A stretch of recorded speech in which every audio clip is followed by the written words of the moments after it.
মুফতি আমির হামজা সাহেব উনি আমার নবীকে নিয়ে একটা কথা বলেছে, নবী সাংবাদিক ছিলেন। কথাটা আপনারা শুনছেন না ভাই? আপনারা শোনেননি? বর্তমানে এই বিষয়টা নিয়ে নেট কিন্তু খুব গরম। আচ্ছা আপনারা বলেন তো, আমার নবী কি সাংবাদিক ছিলেন নাই? উনি বিষয়টা উপলব্ধি করতে পেরে পরবর্তীতে উনি মাফ চেয়েছেন যে রসুলের শানে কথাটা আমার এভাবে বলা ঠিক হয়নি। উনি কিন্তু মাফ চেয়েছেন এবং বলছেন আমি আল্লাহর কাছে ক্ষমা চেয়েছি। উনি মাফ চেয়েছেন যে আমার ভুল হয়েছে, কথাটা রসুলের শানে এভাবে বলা ঠিক হয়নি। আচ্ছা উনি যখন মাফ চেয়েছেন, আল্লাহ যদি ওনার মাফ করে দেয়, এতে আপনার আমার কোনো লস আছে নাই? অথচ এই বিষয়টা নিয়ে বর্তমান এমন অবস্থা শুরু হতে গেছে, নেট গরম হয়ে আগুন ধরে পুড়ে যাবার মতো অবস্থা। এজন্য ভাই এমন কোনো কাজ করা যাবে না। দেখেন নবীকে বলেছে সাংবাদিক, এই কথা বলেছে। আসলে ঘটনাটা হলো, আপনারা একটু পরিষ্কার করে দিয়ে, ঘটনাটা হলো সাংবাদিক যারা এই দুনিয়া আছে আপনারা বলেন তাদের ভিতর ভালো আছে খারাপ আছে না নেই? তো যখন আপনি নবীকে সাংবাদিক বলবেন, সাংবাদিক তো ভালো না, খারাপও আছে ভালো আছে। সাংবাদিক যখন বলবেন তখন সাংবাদিকের ভেতরে খারাপ সাইড রয়েছে। সাংবাদিক রসুলকে বলা হলে খারাপ সাইড তো নবীর ভিতর নেই, এই জন্য শব্দটা নবীর শানে চলে না। সাংবাদিক ভালো না বলে আমরা সাংবাদিক সম্পর্কে ব্যবহার করি হলুদ সাংবাদিক। কেন বলি? তাদের ভিতর খারাপ দল রয়েছে, আবার ভালো কিন্তু সাংবাদিক রয়েছে। সাংবাদিকদের আমরা কিছু কিছু লোক বলি সাংবাদিক নে সাংঘাতিক, সাংবাদিক না সাংঘাতিক। কেন বলি? এদের ভিতর খারাপই রয়েছে, কিন্তু আমার নবীর ভেতর তো জাররা পরিমাণ কোনো খারাপই নেই। আপনার আমার নবী মুহাম্মদ সাল্লাল্লাহু আলাইহি ওয়াসাল্লাম মায়ের পেট থেকে দুনিয়ার বুকে তার শিপ এনেছিলেন। জবান খুলে কোন সুবহান। তবে রসুলের ঘরটা বানিয়ে দিয়েছে সৌদি সরকার কুতুবখানা, আর আবু জেহেলের বাড়ি বানিয়ে দিয়েছে পায়খানা। 2000 পায়খানা রয়েছে আবু জাহেলের বাড়ি, সব পায়খানায় এসি বসানো। প্রিয় বন্ধুগণ, আল্লাহ পাক রব্বুল আলামিন নবী যখন দুনিয়ার বুকে গমন করলেন, আল্লাহ পাক এত বড় নবী আপনার এবং আমার ভাগে আল্লাহ দান করেছেন। আমাদের সন্তান যখন দুনিয়ার বুকে জন্মগ্রহণ করে, যখন ভূমিষ্ঠ হয়, ওদের গায়ে কিন্তু নাপাক লেগে থাকে। কিন্তু আমার নবীজি দুনিয়ার বুকে যখন তাশরীফ এনেছিলেন, নবীর দেহটা আমার আল্লাহ পবিত্র রেখেছিলেন। আল্লামা কামালউদ্দিন দামিরি রহমতুল্লাহ আলাইহি তিনি কিতাবের ভিতর লিখছেন, শুধু পবিত্র না, আমাদের সন্তান দুনিয়ায় আসলে কিছুদিন পরে আমরা তাকে খাতনা দেই। খাতনা কামালউদ্দিন দামিরি তিনি হায়াতুল হায়ান নামক কিতাবের ভিতর লিখছেন, মুহাম্মদ সাল্লাল্লাহু আলাইহি ওয়াসাল্লামকে আল্লাহ পাক মানুষের সামনে ইজ্জত নষ্ট করবে না বলে মায়ের পেট থেকে খাতনাকৃত অবস্থায় পৃথিবীর বুকে প্রেরণ করছিলেন। এটা সুবহানাল্লাহ জোর হবে না? মা তাকদ্দামা মিন যামবিকা মা তাআখার, আগের পরের সব গুনাহ অগ্রিম মাফ করে ভূপৃষ্ঠে আমার নবী মুহাম্মদ সাল্লাল্লাহু আলাইহি ওয়াসাল্লাম আল্লাহ প্রেরণ করেছিলেন। নবীজির আমলে একটা গুনাহ জাররা পরিমাণ কোনো গুনাহ ছিল না। প্রিয় বন্ধুগণ, আল্লাহর নবী যখন দুনিয়ায় গমন করলেন, সাহাবেরা ডাক দিয়ে বলেন, আল্লাহর নবী গরমের কারণে আমার নবীর দেহ মোবারক দিয়ে যখন ঘাম বাইর হতো, সাহাবীরা বলেন ওই ঘাম আমরা পাত্রের ভেতরে ধারণ করে রাখতাম। পরবর্তীতে ওই ঘাম মোবারক আমরা আতর হিসাবে ব্যবহার করতাম। নবীজির ঘাম কত সুন্দর সুঘ্রাণ, আমরা আতর হিসেবে ব্যবহার করতাম। শুধু তাই না, হাদিসের ভিতরে এসেছে রসুলের হাতে যদি কেউ একবার মুসাফা করত, হাতে হাত দিত, 24 ঘন্টা পর্যন্ত ওই ব্যক্তির দেহ থেকে মেশক আম্বরের সুঘ্রাণ পাওয়া যেত।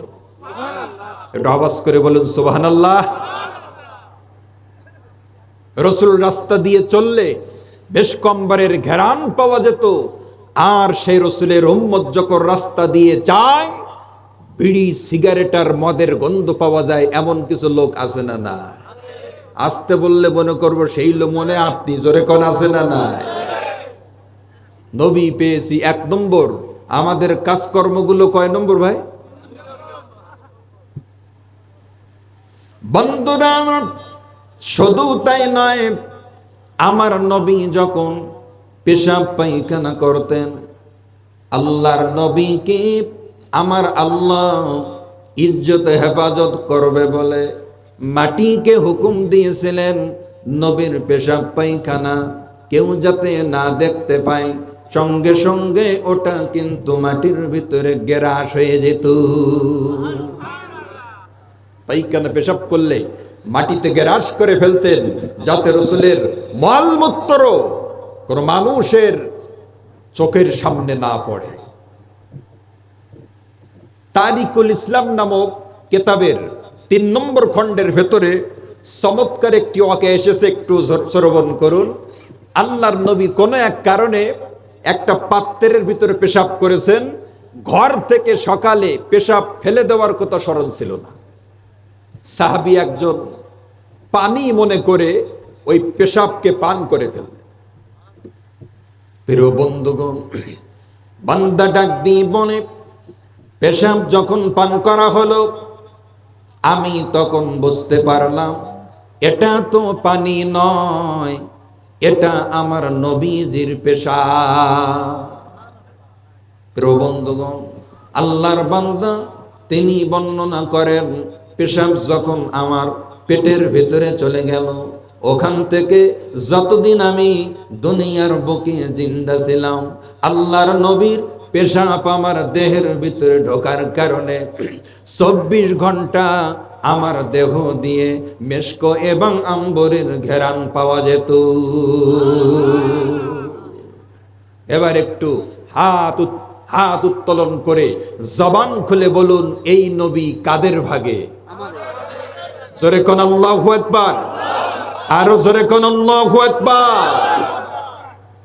শুধু উজুদাস রহমাতুল লিল আলামিন, শুধু উজুদাস রহমাতুল লিল আলামিন, মসজিদে ও শুধু হামারো এ জমিন, মসজিদে ও শুধু হামারো এ জমিন। তিনি হলেন আপনার আমার ভাগের নবী। কত বড় দামি পয়গম্বর, কত বড় দামি নবী পেয়েছি। প্রত্যেকটা পয়গম্বরের একটাই দরখাস্ত ছিল, আল্লাহ নবী না বানিয়ে যদি আপনি উম্মত কবুল করতেন, লাকানা খায়রাল্লি, তবে আমার জন্য ভালো হতো। বিনা দরখাস্তে, বিনা চাওয়ায় আল্লাহ পাক শেষ নবীর উম্মত আপনাকে আমাকে কবুল করেছেন। জোরে কোন আলহামদুলিল্লাহ। এজন্য ভাই, একটা জিনিস সব সময় মাথায় রাখবেন, নবী ছাড়া কিন্তু আল্লাহকে পাওয়া যাবে না। এইটা মাথায় রাখবেন। বিশ্বাস হয়? বিশ্বাস হয়? 2 তলায় ওঠার জন্য যেমন সিঁড়ির প্রয়োজন, আল্লাহকে পাওয়ার জন্য নবীর প্রয়োজন আছে না নাই? স্ত্রীকে তালাক দিয়ে শ্বশুরের সাথে যেমন খাতির পাতানো যায় না, আল্লাহর নবীকে বাদ দিয়ে আল্লাহর সাথে কিন্তু খাতির পাতানো যায় না। এবার আসুন, তবে বেলাদাত চলে গেল, এবার আমরা রিসালাত নবুয়াতের ভিতরে একটু ঢুকি। আল্লাহর নবী শুধু তিনি নয়, পৃথিবীর শুরুলগ্ন থেকে ইন্তেহা পর্যন্ত যত পয়গম্বরকে ভূপৃষ্ঠে আল্লাহ পাক প্রেরণ করেছিলেন, প্রত্যেকটা পয়গম্বরকে আল্লাহ 3টা বৈশিষ্ট্য, 3টা গুণ দান করছিলেন। অর্থাৎ 3টা জিনিস ব্যতি রেখে নবুয়াতি আল্লাহ কাউকে দান করেননি। অর্থাৎ নবীদের ভেতরে 3টা জিনিস থাকাই লাগবে। নবী হওয়ার জন্য 3টা জিনিস শর্ত। কয়টা জিনিস? এই 3টা পয়েন্ট একটু মাথায় রাখবেন, কারণ বর্তমান ফিতনা ফাসাদের যুগ, চতুর্পাশ দিয়ে আমাদের ঈমান হরণ করার জন্য কিন্তু এক গোষ্ঠী পিছনে লেগে আছে। কথা বলেন ঠিক না বেটি? বন্ধুরা, এক নম্বর হল তিনটার ভেতর থেকে এক নম্বর হল ওহী নাজিল হওয়া, দ্বিতীয় নম্বর মুজিজা, তৃতীয় নম্বর হুসনে খুল। এক নম্বর ওহী, দুই নম্বর মুজিজা, তিন নম্বর হুসনে খুল, অর্থাৎ উন্নত মানের চরিত্র, সুন্দর চরিত্র। এই তিনটা জিনিস। আসুন, ওহী কাকে বলা হয়? সারা জীবন তো শুনলাম ওহী। ওহী বলা হয়, ওহী শব্দের আবিধানিক লগাতি অর্থ হলো, ওহী মানে গোপন বার্তা। ওহী মানে কি? গোপন বার্তা। এটা হলো আবিধানিক অর্থ। পারিভাষিক অর্থে ওহী বলা হয়, ইজাহুল কোরআনের ভেতর এসেছে আল ওয়াহু হুয়া কালামুল্লাহি তাআলা আল মুনাজ্জালু আলা আমবিয়াইহি। ওহী বলা হয় আল্লাহ পাকের ওই কথাকে, যেটা আল্লাহ পাক শুধুমাত্র দান করেন পয়গম্বরদেরকে। জোরে কোন সুবহানাল্লাহ। আল্লাহ পাক বলেন, ওমা ইয়ানতিকু আনিল হাওয়া ইন হুয়া ইল্লা ওয়াহইয়ুহা। আমার নবী প্রবৃত্তির অনুসরণে মন গড়া কোনো কথা কোনোদিন বলেননি। যা কিছু বলেছেন কার কথা? জোরে বলেন, আর জোরে বলেন, কার কথা? আল্লাহর কথা। এর নাম হলো ওহী। কাবা শরীফ থেকে 4 কিলোমিটার দূরে যে পাহাড়ের উপরে সর্বপ্রথম কোরআন নাজিল হয়েছে, পাহাড়ের নাম হলো গারে হেরা, জাবালে নূর।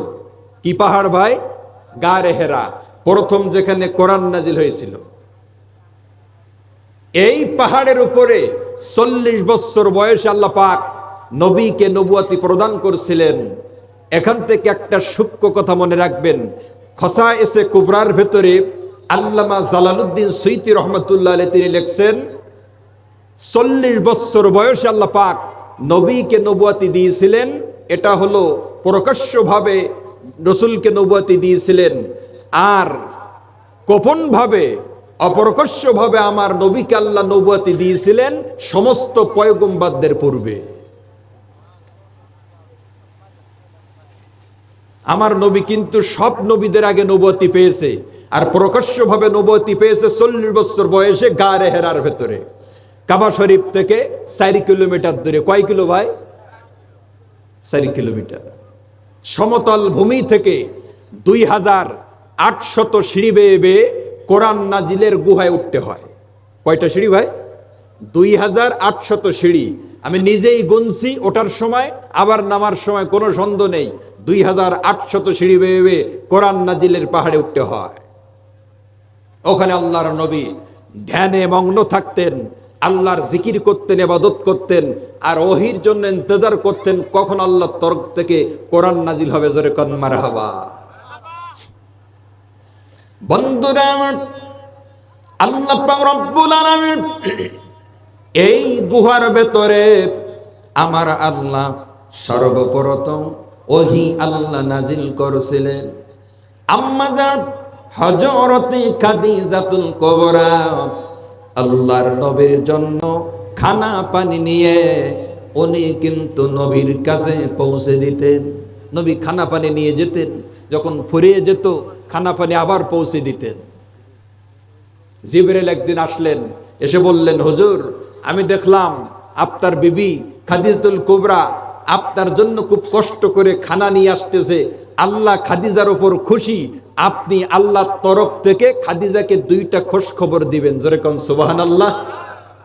প্রিয় বন্ধুগণ, 1 নম্বর হলো হুজুর আপনি তাকে বলবেন, হযরতে খাদিজাতুল কুবরা ইসলামে তার অনেক অবদান রয়েছে, ইসলামে তার অনেক কুরবানি রয়েছে। হুজুর আপনার জন্য খাদিজাতুল কুবরা খানা পানি নিয়ে আপনার কাছে গমন করতেছে।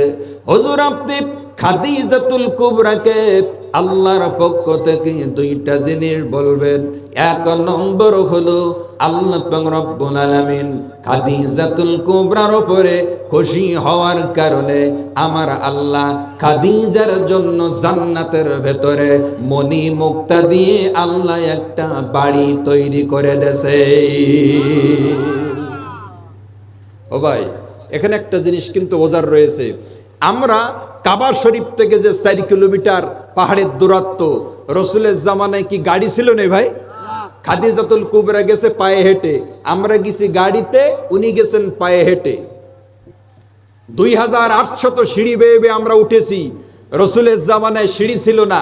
বর্তমান সৌদি সরকার হাজিদের ওঠার সুবিধার্থে সিঁড়ি বানিয়ে দিয়েছে, তখন তো সিঁড়ি ছিল না।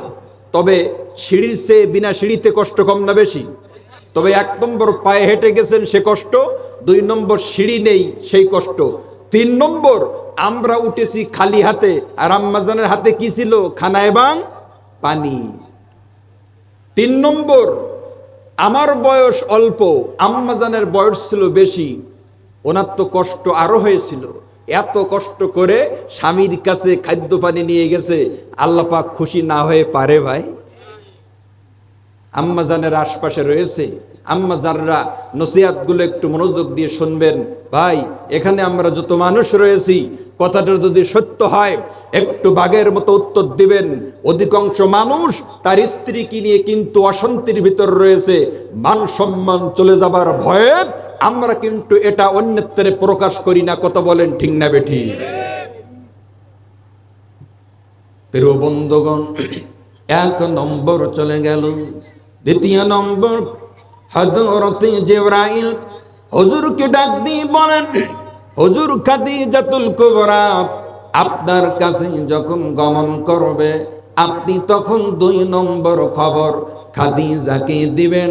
খবরটা হলো খাদিজাতুল কুবরা আপনাকে খেদমত করার কারণে আল্লাহ পাক রব্বুল আলামিন খুশি হয়ে খাদিজাকে আমার আল্লাহ কিন্তু আরশ থেকে সালাম জানিয়েছে।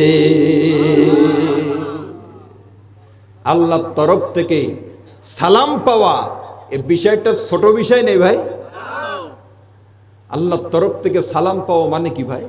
আল্লাহ পাক কত কবুল করেছেন, কত মহব্বত করেছেন, ভালোবেসেছেন। আল্লাহর তরফ থেকে সালাম। ওয়াজে নেসওয়ান এই কিতাবের ভিতর কথাগুলো এসেছে। প্রিয় বন্ধুগণ, এখান থেকে আম্মাজানদের বিষয়ে যখন কথা উঠে গেছে, আপনারা যদি